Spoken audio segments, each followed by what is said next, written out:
धम मंगल कीर्तन अहिंसा संयम तपो देवावितं नमः संचिरे जस धमे संयमनो भगवन तेरी आराधना भगवन तेरी आराधना मेरी जिंदगी की शान हो बस यही वरदान दो बस यही वरदान दो मेरी आत्मा बलवान हो भगवन तेरी आराधना।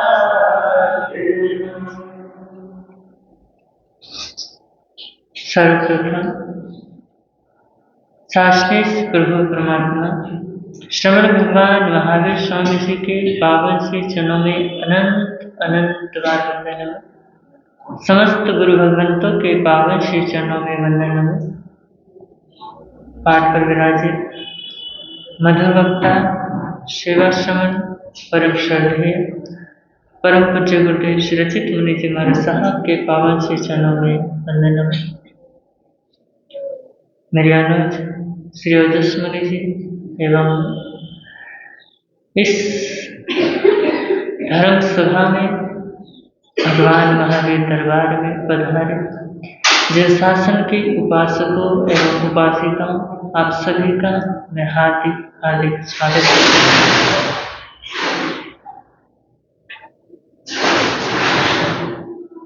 आज प्रथम दिन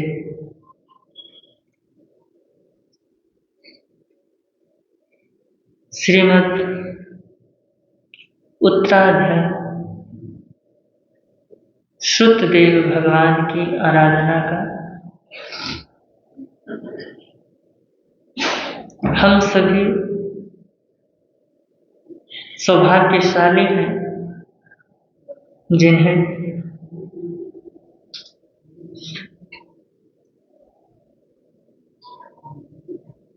भगवान की वाणी सुनने का सौभाग्य क्या हो रहा है प्राप्त हो रहा है। तो उत्तराध्याय सूत्र एक आगम है, एक शास्त्र है, एक सूत्र है जो क्या है तीर्थंकरों की वाणी है। यह उत्तराध्याय भगवान महावीर की वाणी है जो पावापुरी में राजा हस्तिपाल की शाला में भगवान ने क्या दिया था? प्रवचन दिया था। उस समय हजारों साधु साध्वी श्रावक श्राविकाओं को और राजा महाराजाओं को उनके इस उपदेश से क्या हुई थी? इस उपदेश से विरक्ति हो गई थी और भगवान के मुखारविंद से उन सभी ने ये उपदेश क्या किया था? श्रवण किया था। और अब हमारी बारी है। उत्तराध्याय सूत्र जैन धर्म में बहुत ही महत्वपूर्ण स्थान रखता है। इसकी भाषा क्या है? प्राकृत है। विद्वानों ने इसकी छाया संस्कृत में लिखी है और हिंदी में व्याख्याएं तो बहुतों ने लिखी है। यह मूल शास्त्र है। इसके कितने अध्ययन हैं? 36 अध्ययन हैं। अध्ययन अर्थात अध्याय है। उत्तराध्याय 36 अध्ययनों का सामूहिक नाम है। उत्तर का अर्थ है उत्तम या प्रधान और अध्ययन का अर्थ है अध्याय, यानी उत्तरायण के 36 अध्ययन एक दूसरे से क्या है, उत्तम है। क्या हो रहे हैं, एक से एक बढ़कर के हैं, प्रधान है। इसमें उत्तम से उत्तम क्या किया गया है, ज्ञान दिया गया है। इस सूत्र में अनंत ज्ञान क्या है, संकलित है। अगर इसको समस्त आगमों का सार कह दे तो कुछ गलत नहीं होगा। तो जैन आगम 4 अनुयोगों में क्या है, विभक्त है। द्रव्यानुयोग, गणितानुयोग, कथानुयोग और चरित्रानुयोग। देखिए, द्रव्यानुयोग में तत्व पदार्थों का वर्णन मिलता है और चरित्रानुयोग में साधुचर्या का वर्णन मिलता है और गणितानुयोग में नक्षत्रों का, ग्रहों का क्या मिलता है, वर्णन मिलता है। और कथानुयोग में कथाओं के द्वारा बोध दिया जाता है। तो ये सभी क्या है, ये जितने अनुयोग हैं ये उत्तरायण में क्या है, सम्मिलित है। यानी इसके अंदर गणितानुयोग भी है, चरित्रानुयोग भी है, कथानुयोग भी है और गणितानुयोग भी है।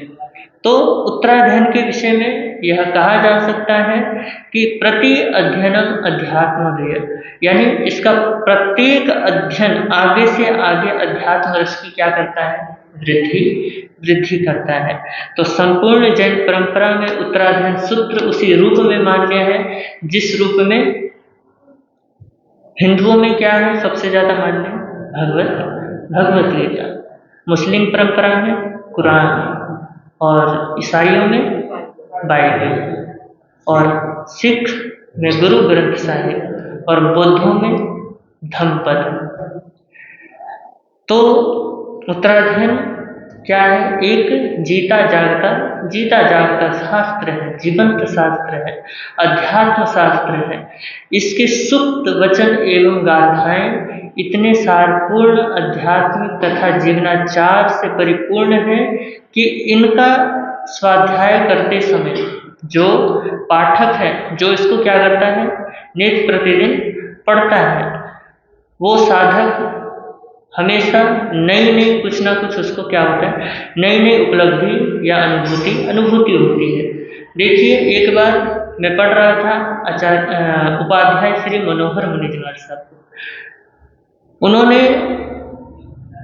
एक जगह लिखा, क्या लिखते हैं, वो बोलते हैं कि मैंने अपने गुरुदेव से, यानी आचार्य आत्माराम जी महाराज साहब से, कौन पूछ रहे हैं, मनोहर मुनिजवार साहब पूछ रहे हैं कि गुरुदेव आपने उत्तरायण सूत्र को कितनी बार पढ़ा? तो आचार्य आत्माराम जी महाराज साहब ने कहा कि 70 बार। कितनी बार? 70 बार। तो उपाध्याय मनोहर मुनि क्या हो, बड़े ही हैरान हुए। उन्होंने कहा गुरुदेव आपने एक ही सूत्र को 70 बार पढ़ा, तो आपको इसमें क्या नया नजर आया? यानी सूत्र तो वही है, व्याख्याएं भी वही है, लेकिन आपने क्या किया, इसको 70 बार पढ़ा, लेकिन आपको इससे मिला क्या? तो उन्होंने कहा कि हे मनोहर, मुझे हर एक गाथा को जितनी बार मैंने पढ़ा, मेरे को नई उपलब्धि क्या होती चली गई, नई उपलब्धि, नया ज्ञान प्राप्त होता चला गया। और उसी ज्ञान का उनको क्या मिल गया था, उसी ज्ञान का ये प्रभाव था कि उनको भेद विज्ञान हो गया था। यानी शरीर अलग है, आत्मा अलग है। वो शरीर को अलग क्या करते थे, शरीर को अलग देखते थे और आत्मा को अलग देखते थे। तो उत्तरायण सूत्र में क्या है, अनेक शैलियां हैं। शैली की विविधता के कारण यह आगम क्या है, पठनीय है और भिन्न रुचि के पाठकों के लिए क्या है, रुचिकर है। तो चलिए उत्तरायण सूत्र में प्रवेश करें। उससे पूर्व जिनवाणी की महिमा को गाने वाला एक गीत हम सभी क्या करेंगे, गुनगुनाएंगे। तो हो सके तो साथ में गाइए। वीर प्रभु की अंतिम वाणी, वीर प्रभु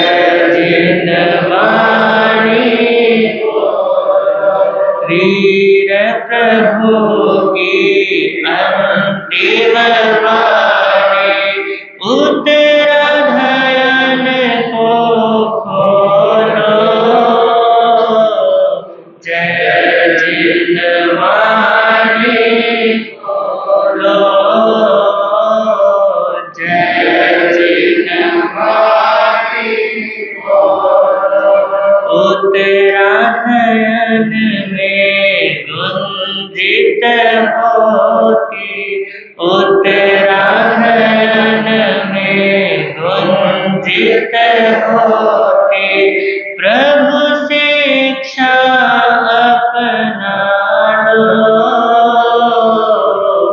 जय जिनवाणी बोलो, जय जिनवाणी बोलो।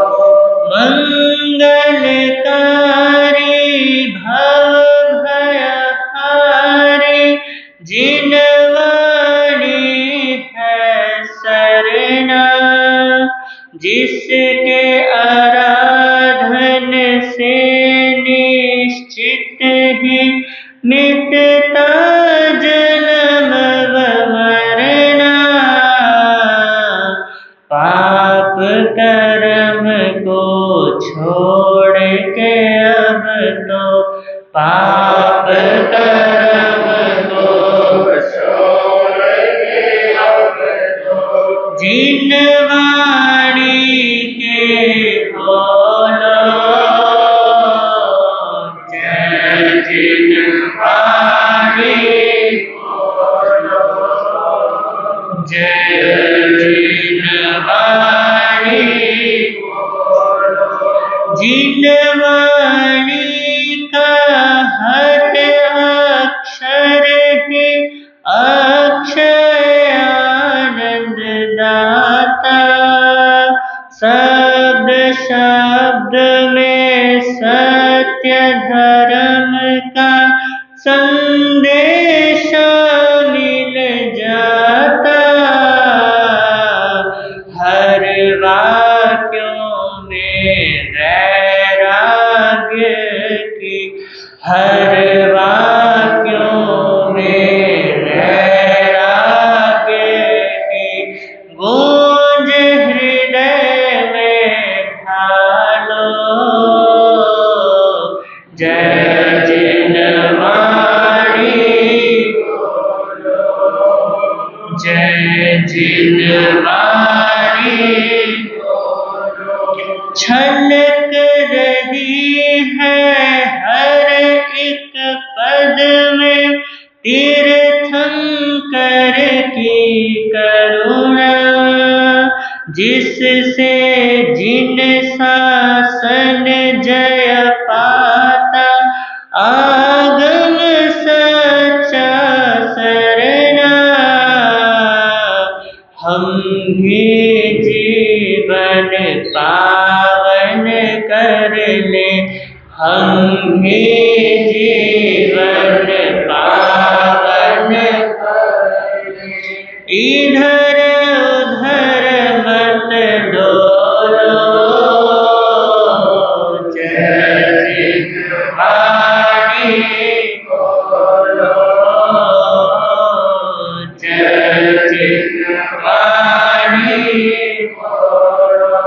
जिससे होता तीर्थ का पोषण, जो है साधक शाला, हे अज्ञेय और उपादेय का मिलता बोध निराला।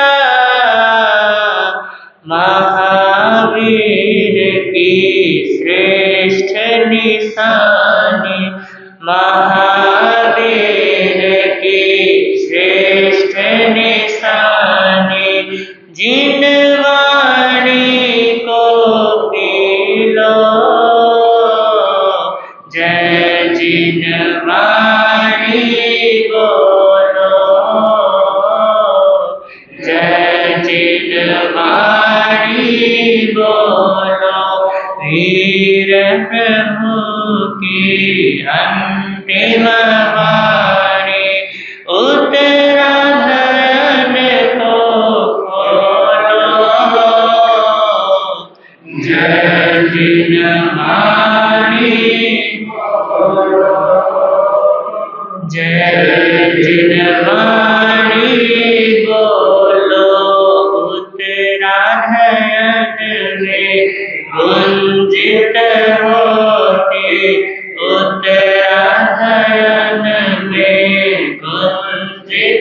होते, प्रभु शिक्षा अपना लो। जय जिन वाणी बोलो, जय जिन वाणी बोलो। बोले श्रीमद उत्तराधन श्रुतदेव भगवान की जय। वीर प्रभु की अंतिम वाणी उत्तराधन को बोलो, क्योंकि आप जिस प्रकार अपनी तिजोरियों को खोल खोल करके धन दौलत को, गहने जवाहरात को देखते हो, उसी प्रकार अब मौका है प्रभु वाणी को निहारने का, इस उत्तराधन सूत्र को पढ़ने का, प्रभु की करुणा को समझने का। तो ये भगवान श्रुतदेव की रोज आराधना हो, इसी गीत के द्वारा जो हमने अभी गाया। क्यों? क्योंकि उत्तराधन में है क्या, ये चंद पंक्तियों में क्या कर दिया गया है, पिरो दिया गया है, और जिसकी महिमा हमें पता हो, जिसकी गरिमा का हमें ज्ञान हो, फिर उसको सुनने में एकाग्रता क्या हो जाती है, एकाग्रता आ जाती है, तल्लीनता आ जाती है। और जितनी तल्लीनता गहराई आ जाएगी, उतनी ही मात्रा में श्रुतदेव की आराधना हो जाएगी। तो चलिए मूल पाठ का आनंद लेते हैं। जिसको प्राकृत आती है वो साथ साथ में पढ़े, जिनको पढ़ना नहीं आता वो श्रद्धा पूर्वक श्रवण करें, जिसके पास किताब है वो प्रभु की वाणी को निहारे। इसे केवल हम किताब ना समझें, ये स्वयं कौन है, परमात्मा है। उनके मुखारविंद से निकली हुई वाणी है, साक्षात उनका ही स्वरूप है। तो श्रद्धा पूर्वक प्रथम अध्ययन विनय श्रुत। संजोगा विपमुकस अनगार सभिथुनो विनय पामुकर शामी अनुपोगिन सुने हमें आनंद करे गुरु इंगियागार संपन्ने सेविनीय त्रिभुज आनंद करे गुरु परिणीय असंबुद्ध अविनीय त्रिभुज जहाँ सुनी कोई कन्नी निकसित जय सबस एवं दुस्सिल परिणीय मुहरि निकसित कान कुंडगम चैतन्यम विठम भुजय सुयर एवं शीलम चैतन्यम दुस्सिले रामायणी सुनिया भवं सानस सुयरस नरसय पीडय ठवे जपान इच्छन्तो हियमपर तमहाविनाय निषिज्य शीलं परिलभिज बुद्ध पुत्र नियागठिन निकसित जयगन होय निशन्ते सियामो हरि बुद्धाण अंतिये सर अर्थ जुत्तानि सिखि जानी रथानि अनुशासियो नक विद्या खंति से विज पंडिये खुड्डे हिंसा संसज्ञ आसम के चवज माया चंडालियम काशी बहुयम माया आलवे कालीनय अहि जिंदा ताओ झाई जयगा आहच चंडालियम कटुन निन्हवे कयाएगी खड़म करे ती भासे जा खड़म नो करे ती मागधीय सेवक संवयन विच्छे पुनो कसंवदठुमाइन्ने पावगं परिवज अणसवाधुवय कुशिलामियुपि चण्डं पकरन्ति शिशा चित्तानुयालहु दखो वेयापसायते हुदुराशयम्पि न पुट्ठो भागरे किंचे पुट्ठो वानालियंबर कोहम ऐसा चंपु वेजा धारे जपियमपिय अप्पा चेवदमे अभो अप्पा भूखलु दुध अप्पा तंतो सुही होई असिम लोए परख वरम में अप्पा दंतो संजविन तविनय महापरे हिंदमंतो बंधने हिंवहे हिय पड़िनियं च बुद्धनं वाया अदुवकमुन्न आविवाजैवरहस्य देव पूजा कयाई न पखो न पुराओ नेव किच्छाण किठो न जुंजे ओरुण ओरुं शयने नो पड़ि सुन्ने नेव परहखियं पूजा पख पिंडं च संजय पाए पसारिये वाविन चिट्ठे गुरुनंति आयरिये हिंवाहितो तुसिनियो न कयाये पसाय पे हिनियगति उव चिट्ठे गुरुं सद आलवन्ते लवन्ते वाननिसिये जकयाये विचाये ओने मास्नं धीरो जाओ जुत्तं पड़ी आसन गौन पूछे नीव से जागो कहे आगमुक कुडु संतो पूछे जा पंजलि उडो एवं विनय जुतस्स सुत्तम अर्थम च तदुभय पुच्छ मानस तिसत वागरिच जाहसु मुसं परिहरे भिकुनय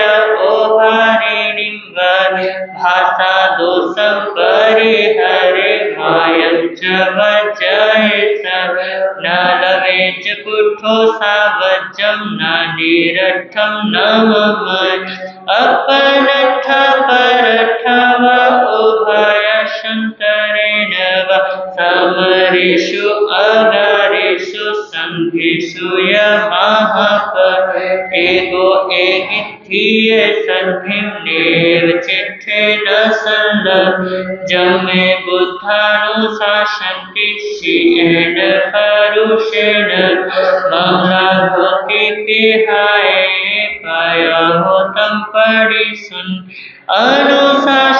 अनुशासनमोवयं दुःखदस्य चोयनं हियं तमन्नय पन्नो पेशं होय ऐसा होनु हियं विगय भय बुद्धा भरोसंति अनुशासनं विषं तं होय मूढानं हन्ति सोहि आशने उव चिट्ठे जा अनुचे अकोए धीरे अपुठाई निरुठाई निसिये जपुकुकिये कालेन निखमे भिक्खु कालेन यपडिकम्मे एकालं च विभजित काले कालं समाय परिवाडीयन चिट्ठे जा भिक्खु दत्ते शरणं चरे परिरुवेण एसिता मियं कालेन भक्ख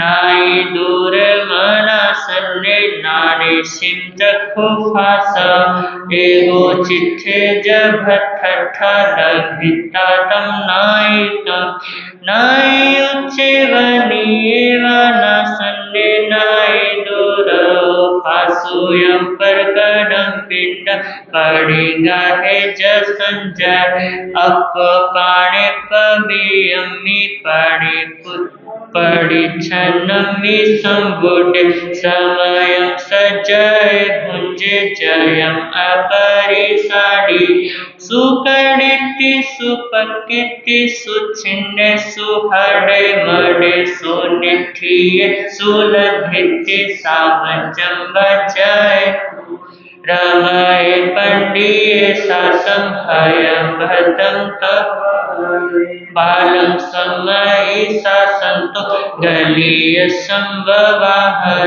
खड्डयावे चवेडावे अपोसाय वहाय वे कल्याण मणु सासंतो आवदिथिति वन्नयि पुतो में भाय नायति साहु कल्याण मन्नय पावदिथेयो अपणं सासं दासीति मन्नय न को वै आर्यं अपणतो न को वै बुद्धो वै भाई नसिया तो तग वेश आर्यं कुव्यं न च पत्तियेन पशाय विच वेज पंजली उडो वहे जन पुनोतीय धम जीयं च व्यवहारं बुद्धेहिं ऐर्यं सर तमयरं तो व्यवहारं गरहं नाभि गच्छय मनोगयं वकगयं जारितायरियस उत्तम परिगिझवायाय कमुन्ना उभवाय वित्तेय चोये निचं क्षिपं हवाय सुचोये जबो वाइठं सुकय किच्चाय को वाय सर नच्चानमयि में हवि लोए कीर्ति से जाय हवाय किच्चाणं शरणं भूयाणं जगै च पूजा जस पश्यन्ति सम्बुद्धा वसन्तुय प्रसन्नाः ईशन्ते वियुलम् अठियं सूयं स पूज सत्ये सुविनीय संशय मनोरुई जेठैकं संप्रया तवो समायारि समाधि समुदे महोच्चै पंचवयाय पाणिया सदेव गन्धं मनोसपोये चैतु देहं मलकं सिद्धेव हवै शास्त्रे देवेव अपरये महिधिये सिद्धेव हवै शास्त्रे देवेव अपरये महिधिये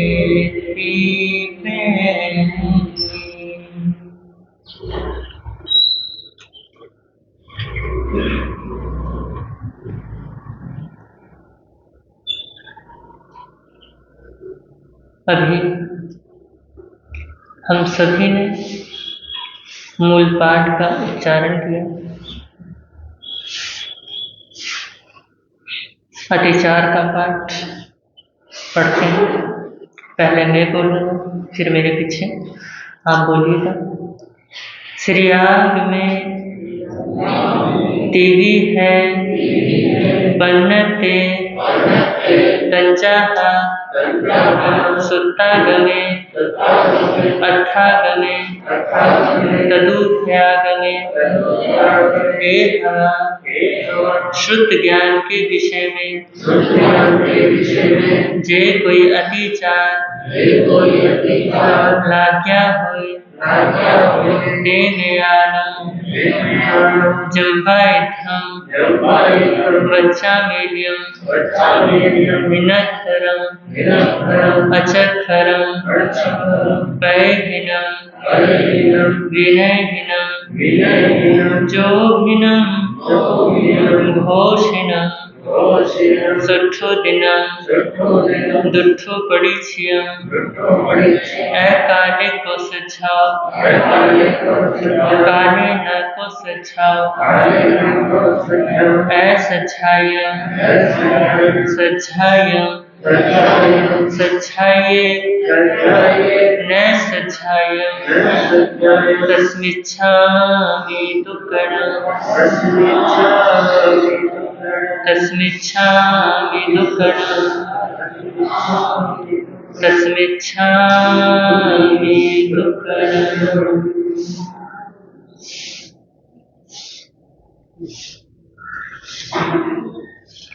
प्रस्तुत प्रथम अध्ययन का नाम विनय श्रुत है। प्रभु ने विनित और अविनित इन दोनों के लक्षण बताते हुए दूसरे और तीसरे श्लोक में बड़ा ही गजब की व्याख्या की है।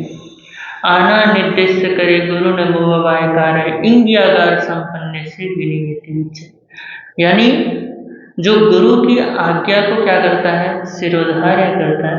जो गुरु की जो इंगित आकार यानी जो गुरु इशारा करते हैं उनको समझता है, गुरु की सेवा में जो उपस्थित रहता है वो क्या है, वो विनित है।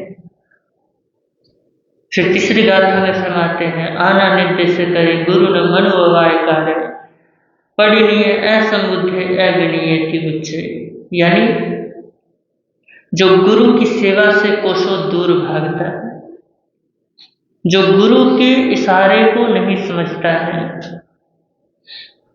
जो गुरु हित शिक्षा देते हैं उसको उल्टा ही लेकर के चलता है, वो कौन है, वो अविनित है। तो विनय को जैन शास्त्रों में जैन शासन का मूल कहा गया है। विनो जिन शासन मूलम विनो निबाण साहो विनो विप्रमुखस्य हुओ धम्मो हुओ तमो, अर्थात विनय ही जिन शासन का क्या है, विनय ही जिन शासन का मूल है, विनय ही निर्वाण प्राप्ति का साधन है, और जिसमें विनय नहीं उसमें धर्म और तप टिक ही नहीं सकते। देखिए मूल के बिना वृक्ष की और फूलों फलों की सत्ता की कल्पना की ही नहीं जा सकती।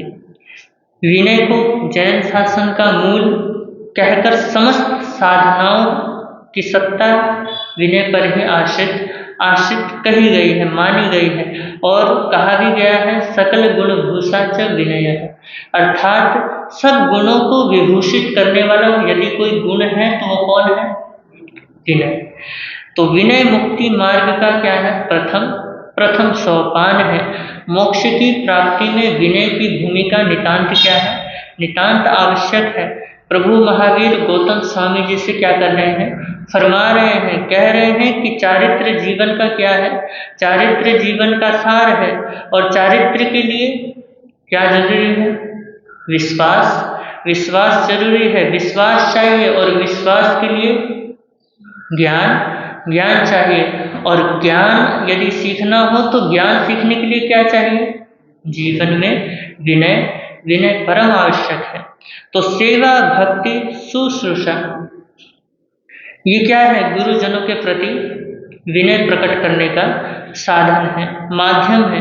और आपको मैं बता दूं कि प्रभु महावीर ने अपनी धर्म देशना में सेवा का क्या बताया है, बहुत ही बड़ा फल बताया है।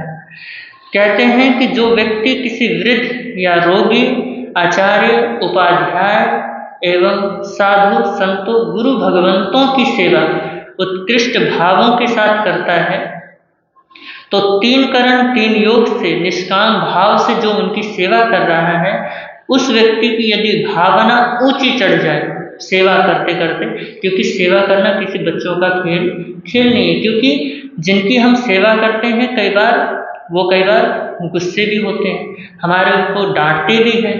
अब जैसे आप अपने माता पिता की सेवा करोगे, माता पिता को किसी न किसी बात पे कभी गुस्सा आ जाता है, चाहे आप कितनी सेवा कर रहे हो, लेकिन गुस्सा आने के बाद आप सोचते हो कमाल है, मैं इतनी सेवा कर रहा हूँ, कुछ इतना कुछ करता हूँ, फिर भी मेरे को क्या करते हैं, फिर भी मेरे को डांटते रहते हैं।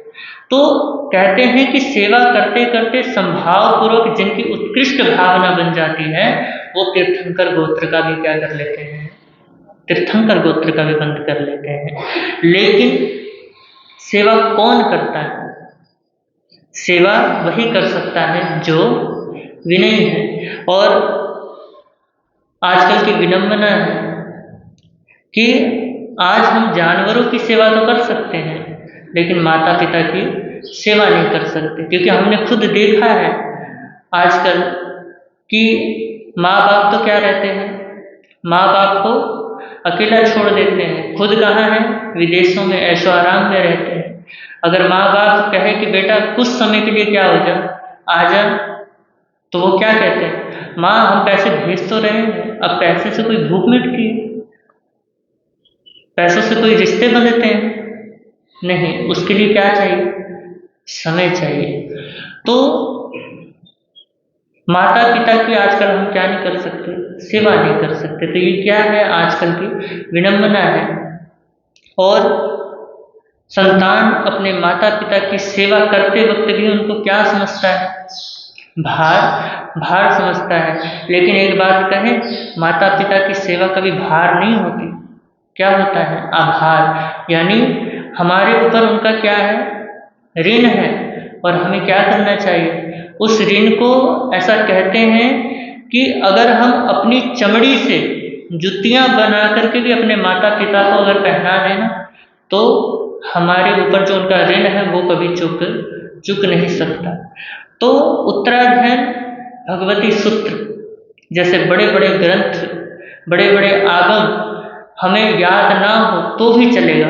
ये कौन कहते हैं, महापुरुष कहते हैं कि ये शास्त्र याद ना हो तो भी चलेगा, तोता रटंत ज्ञान नहीं है, बल्कि अपने कर्तव्य का बोध होना सबसे बड़ा ज्ञान है।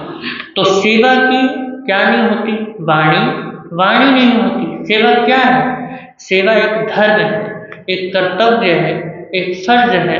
लेकिन सेवा करता कौन है, कहते हैं जो विनयी, कौन, जो विनीत है, जो जिसके हृदय में धर्म के संस्कार है, धर्म के प्रति श्रद्धा है, गुरु की आज्ञा का पालन करने में जो विश्वास क्या करता है, विश्वास रखता है, श्रद्धा रखता है। यदि ऐसा विनीत शिष्य गुरु को मिल जाए, या ऐसा विनीत बेटा अपने माता पिता को मिल जाए, तो उनका जीवन कितनी शांति से बीतेगा। तो प्रेम से बड़ा कोई स्वर्ग नहीं है, जहाँ अनुशासन है, बड़ों की बात क्या की जाती है, सिरोधार्य की जाती है, बड़ों की बात मानी जाती है, सहनशीलता है, वहाँ कोई कमी नहीं हो सकती। जहाँ विनय है, समर्पण है, दृष्टिकोण क्या है, ठीक है, चिंतन ठीक है, सेवा व भक्ति के क्या है, भाव है, और उसके मूल्यांकन की क्षमता है, तो वहाँ कोई कमी रह ही नहीं सकती। कहते हैं कि आचार्य चंड प्रद्योत एक आचार्य थे, जो बड़े ही क्या थे, क्रोधी थे। वो अपने संघ को क्या करते थे, अपने संघ को संभालते थे। संघ में कई बार साध्वियों को समझाते कई बार क्रोध भी आ जाया करता था। तो फिर धीरे धीरे उनकी आदत क्या बन गई, क्रोध करने की आदत बन गई। यानी कोई छोटी सी भी बात भी कहता तो तुरंत क्या आ जाता था उनको, तुरंत उनको क्रोध आ जाता था। तो इस तरीके से फिर उन्होंने चिंतन मनन किया कि कमाल है, मेरी तो आदत क्या बन गई है, क्रोध करने की बन गई है।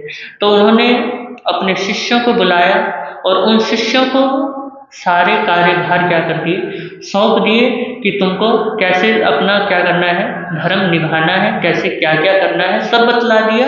और स्वयं क्या हो गया, एकांत स्थान में जा करके ध्यान साधना करने लगे। इधर उस नगर में एक शादी होती है, शादी के बाद वो जो जिसकी शादी होती है वो व्यक्ति क्या करता है, गुरु दर्शनों के लिए आता है, आशीर्वाद लेने के लिए आता है। उसके साथ 4-5 शिष्य मंडली भी आ जाती है। तो वो उपहास करते हुए कहते हैं कि गुरु महाराज, ये आपके समक्ष ये जो व्यक्ति बैठा है, इसको संसार से क्या हो गई है, संसार से विरक्ति हुई है, जबकि अभी अभी क्या करके आया है, अभी अभी विवाह करके आया है। तो 1 बार बोला, 3 बार बोला, 4 बार बोला। इस तरीके से जब वो उपहास करने लगे तो आचार्य को क्या आ गया, क्रोध आ गया। उन्होंने कहा अच्छा दीक्षा लेना चाहता है, बस फट्टे से उतरे और सीधा उसका सिर पकड़ा और दे दनादन क्या कर दिया, लोच करके मुंडन कर दिया। इधर जब उन युवकों ने देखा कि ये तो क्या हो गया, गजब हो गया, तो वो चुपचाप क्या हो गए, निकल लिए, कहीं हमें भी मोड़ के। तो फिर वो जो नवविवाहित युवक था उसने कहा कि गुरुदेव, अब आपने क्या कर दिया, मुझे मुंडित कर दिया, अब आप क्या करो, संयम रूपी महान धन को मुझे क्या कर दो, सौंप दो। मैं इसको क्या करूँगा, संभाल के रखूँगा, यानी उसको सही उपयोग में लूँगा, यानी संयम आप क्या करा दो, मुझे अंगीकार करा दो। और मुनि ने क्या कर दिया, चंड प्रद्योत जी ने दीक्षा दे दी। और दीक्षा दे दी, अब उसने अपने गुरु के समक्ष एक बात रखी कि गुरुदेव, अब आपने मुझे दीक्षा तो दे दी है, लेकिन मेरे परिवार वालों को पता चल गया, वो अगर यहाँ आ गए तो क्या करेंगे, हंगामा मचा देंगे। तो आप ऐसा कीजिए, आप यहाँ से मेरे साथ क्या कर लीजिए, विहार कर लीजिए। तो गुरुदेव ने कहा कि बेटा मैं तो क्या नहीं कर सकता, विहार नहीं कर सकता, मैं क्या हो चुका हूँ, वृद्ध हो चुका हूँ, अब मेरे चलने की क्षमता नहीं है। तो उसने कहा कि गुरुदेव, आपका जो शिष्य है, जवान है, आपको क्या करेगा, आपको अपने कंधे पे बिठा करके लेके जाएगा। तो चंड प्रद्योत जी ने कहा ठीक है।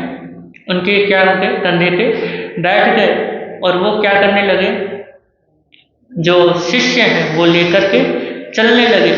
शाम का वक्त था ही, विहार करते करते अंधेरा हो गया। दूसरे नगर जाना था, लेकिन क्या हो गया, अंधेरा हो गया। अब अंधेरे में क्या हो रहा है, उबड़ खाबड़ रास्ते हैं, कभी उस रास्ते में वो गए नहीं हैं।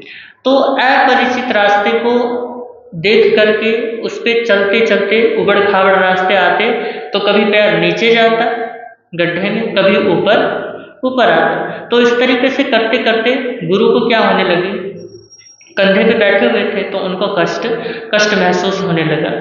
इधर जैसे जैसे उनको कष्ट महसूस होता तो क्या करते, गालियां देते, डांटते, फटकारते, और जो लोच कर रखा है, मुंडन कर रखा है, उसके ऊपर जो उनके पास उगगा है उससे खींच के क्या करते, उनके सिर पे मारते। लेकिन वो जो शिष्य था बड़ा ही क्या था, विनीत था।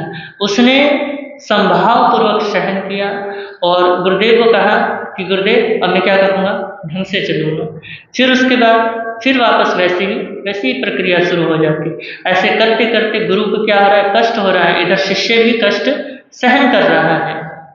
फिर वो खुद को धिक्कारने लगा कि कमाल है, मेरी वजह से क्या हो रहे हैं, गुरु मेरे दुखी हो रहे हैं। कहा तो मुझे क्या करना चाहिए, अपने गुरु को सुखी रखना चाहिए, अपने गुरु को सुख शांति पहुंचाना चाहिए, और मेरी वजह से मेरे गुरु भी क्या हो रहे हैं, दुखी हो रहे हैं। तो इस प्रकार से ग्लानि भाव लाते लाते लाते लाते उनके भाव इतने ऊंचे उठ गए कि उनको क्या हो गया, केवल ज्ञान हो गया। अब वो क्या करने लगे, आराम आराम से चलने लगे। तो इधर गुरु ने कहा कि कमाल है शिष्य, मेरे डंडे का इतना चमत्कार कि तू अब सीधा चलने लगा। तो गुरु ने कहा, वो शिष्य ने कहा कि गुरु महाराज आपकी कृपा। बोला क्या तेरे को कोई अतिशय ज्ञान हो गया है? बोला गुरुदेव आपकी कृपा। फिर उसके बाद बोला प्रतिपाती हुआ है या अप्रतिपाती? तो गुरु महाराज को कहा कि गुरु महाराज आपके रुतबे क्या कमी है। उसने कहा कि अप्रतिपाती। तो जब गुरु को पता चला कि इसे केवल ज्ञान हो गया है, तो फिर वहीं पे उन्होंने कहा कि नीचे उतारा मुझे। जैसे ही नीचे उतारा, उन्होंने एक केवली सी क्या की, क्षमा याचना की कि मेरी वजह से आपकी क्या हो गई, विराधना हो गई। और वो खुद भी क्या करने लगे, खुद भी पश्चाताप करने लगे, सोचने लगे कि मेरे को इतने समय हो गए दीक्षा लिए हुए, एक संघ का मैं आचार्य रहा, खुद के विकार पे मैं क्या नहीं कर पाया, कसाईयों को जीत ना सका इस तरीके से। और ये जो नव दीक्षित मुनि है, जिसने स्वल्प काल में ही क्या कर लिया, केवल ज्ञान प्राप्त कर लिया। तो और मैंने इसको ना जाने कितने कष्ट दिए, लेकिन इसने संभाव पूर्वक सहन किया, और मुझसे थोड़ा सा भी कष्ट क्या नहीं हो पाया, सहन नहीं हो पाया। तो इस प्रकार से सोचते सोचते एक शिष्य के माध्यम से गुरु को भी क्या हो जाता है, केवल ज्ञान होता है। तो कहते हैं कि विनित शिष्य भी क्या कर देता है, क्रोधी गुरु को शांत कर देता है। तो जितना बड़ा स्थान विनय का साधु जीवन में है, उतना ही बड़ा स्थान आपके गृहस्थ जीवन में भी विनय का है। तो यहाँ पर भगवान महावीर फरमाते हैं कि एक विनित शिष्य शासन का क्या बन जाता है, शासन का श्रृंगार बन जाता है। वह एक दिन संघ का क्या बन जाता है, उपाध्याय बन जाता है, और एक दिन उपाध्याय से भी आचार्य बन जाता है। और एक दिन ऐसा भी आता है कि जब वो क्या बन जाता है, केवली बन जाता है, सिद्ध बन जाता है। तो इस प्रकार प्रथम अध्ययन में शिक्षा के अमृत बिंदु प्रत्येक गाथा के प्रत्येक चरण में और प्रत्येक शब्द में क्या है, संचित है। जैसे पीयूष का एक बिंदु भी शरीरगत, यानी जो शरीर में बीमारी है उसको दूर भगाने में, यानी उसको मूल से ही नष्ट कर देने में क्या है, सक्षम है।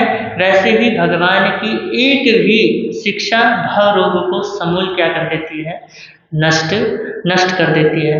तो गणधर सुधर्मा स्वामी जी ने साक्षात श्रवण भगवान महावीर के सानिध्य में बैठकर भगवान से विनय का जो स्वरूप सुना, वस्तुतः उसी को उन्होंने जम्बू स्वामी के समक्ष भव्य प्राणियों को तरने का जो उपदेश दिया था, वही जम्बू स्वामी को सुनाया। और जिन शासन का मूल क्या है, विनय है, इस बात को उनको बतलाया। तो विनय के होते हुए सभी अन्य गुण क्या करने लग जाते हैं, चमकने लग जाते हैं। लेकिन गुण क्या है, अनंत है, और उसके अंदर विनय नाम तो क्या है, वो गुण चमकते नहीं है। चाहे बच्चा कितना पढ़ा लिखा हो, चाहे बच्चा कारोबार में कितना ही क्या हो, सक्षम हो, चाहे आदमी चाहे कितना भी क्या हो, समर्थ हो, लेकिन अगर उसके अंदर विनय नहीं है तो वो क्या होता है, हर जगह से दुत्कारा जाता है। यानी अगर मान लो आप किसी से बात करते हो, अगर सामने वाला प्यार से बात करता है तो आप क्या कहते हो, चाहे 2 शब्द, चाहे 1 मिनट, चाहे 2 सेकंड के लिए बात किया हो आपने, आपके लिए उसकी छवि क्या बन जाती है कि भैया वो तो क्या है, बहुत ही अच्छा इंसान है, बहुत ही अच्छा इंसान है, बहुत अच्छे से क्या करता है, बात करता है, विनयवान है। और वहीं पे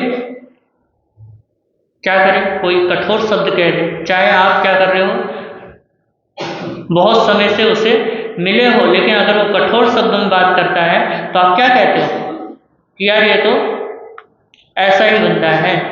तो इस तरीके से हम विनय और अविनय भाव को समझें। तो आचार्य श्री कांसीराम जी महाराज कहा करते थे कि कम खाना, गम खाना और नम जाना, ये उनके जीवन के क्या थे, ये जीवन के सिद्धांत थे। लेकिन गम कौन खाएगा, तो कहते हैं जो विनयी होगा, जो ठंडे स्वभाव का होगा, जो ठंडे दिल और दिमाग का होगा, गंभीर होगा, वही व्यक्ति क्या कर सकता है, गम खा सकता है। तो कई बार कह देते हैं महाराज आप क्या कर रहे हो, बहुत ही अच्छा शिक्षा दे रहे हो कि बड़े तो कुछ भी करते रहे और हम क्या करते रहे, सहते रहे। तो ऐसी बात नहीं है।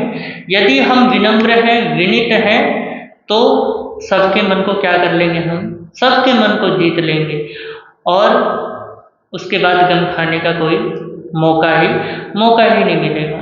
तो यहाँ पर प्रभु फरमाते हैं कि विनयवान शिष्य को ही गुरु प्रसन्नता पूर्वक खुश होकर अपनी श्रुत संपदा एवं आचार संपदा क्या करते हैं, प्रदान करते हैं। मोक्ष रूपी लक्ष्मी की प्राप्ति में विनय क्या है, आलंबन स्वरूप है। अतः मोक्षाभिलाषी को विनित अविनित के व्यवहार व परिणाम को जानकर सदैव विनयवान बना रहना चाहिए। तो ये क्या कहा, प्रथम अध्ययन का सार है। और चलते हैं अब गीतिका में। और उस गीतिका के रचयिता श्री गौतम मुनि जी महाराज साहब, आचार्य हस्तिमल जी महाराज साहब के परंपरा के हैं। और उस गीतिका के माध्यम से हम क्या करेंगे, उत्तराध्ययन सूत्र के भाव को समझेंगे, क्योंकि उन्होंने हर एक गाथा का क्या किया है, अच्छा ही काव्य में अच्छे तरीके से पिरोया है। तो आपको बहुत ही जल्द क्या हो जाएगा, समझ में आ जाएगा। तो चलते हैं। मुक्ति पथ में प्रथम पद ही विनय श्रुत का बोध है। इस विनय के आचार से ही मान का परिशोध है। गुरु समर्पित को मिले तत्वार्थ की है पात्रता। फिर तब समाधि युक्त होकर शिष्य पाता पूजता। फिर तब समाधि युक्त होकर शिष्य पाता पूजता। वीर प्रभु की अंतिम वाणी सुन लो और सुना लो। जीवन धन्य बना लो, जीवन धन्य बना लो। उत्तरायण में गुंजित होती प्रभु शिक्षा अपना लो। जीवन धन्य बना लो, जीवन धन्य। संयोग मुक्त अनगार भिक्षुक विनय धर्म अनुक्रम से। बोधि प्राप्ति हित श्रवण करो अपने अंतर तम से। तीन लोक में विनय की महिमा, तीन लोक में विनय की महिमा। विनय धर्म अपना लो, जीवन धन्य लो, जीवन धन्य। अनुशासित वचनों को सुनकर कभी क्रोध न करना। क्षुद्र जनों की करे न संगत, हास्य खेल सब तजना। विनय युक्त संयम साधक बन, विनय युक्त संयम साधक बन। अनुशासन को पालो, जीवन धन्य बना लो, जीवन धन्य। कुशल अश्व उन मार्ग छोड़ता, पाकर एक इशारा। शांत गुरु को करे न क्रोधित, करके क्रोध पसारा। उग्र गुरु को शांत बना दे, उग्र गुरु को शांत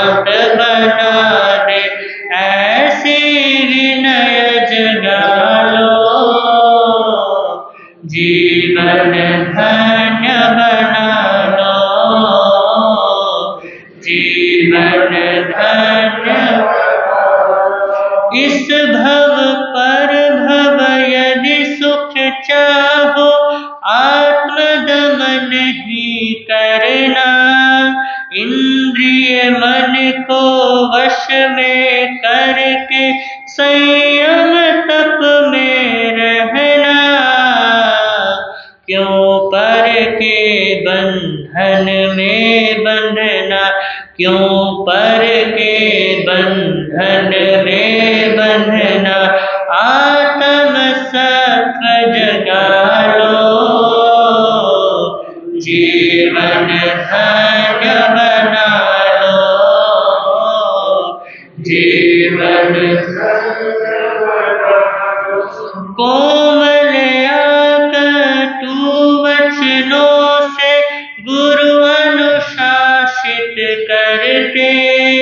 बुरा न माने हित शिक्षा को नम्र भाव वे रखते।